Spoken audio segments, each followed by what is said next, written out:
স্বামীর সম্পত্তি থেকে যদি সামান্য একটু অংশ বা কোনো সুবিধা স্বামীর ভাইকে দেওয়া হয়, বউ তেলে বেগুনে জ্বলে ওঠে।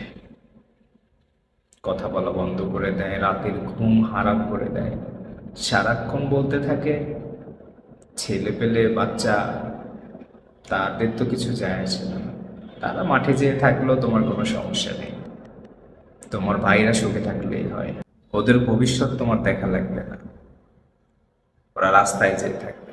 কিন্তু যখন নিজের বেলায় আসে, তখন নিজের ভাইদের নামে সব সম্পত্তিটুকু দিয়ে আসে আর বলে আমি যদি ওইটুকু নিয়ে আসি ওরা চলবে কিভাবে, ওদের তো আর কিছু থাকলো না। কেন রে ভাই, এখন তোমার নিজের সন্তানের ভবিষ্যতের কথা মনে আসতেছে না?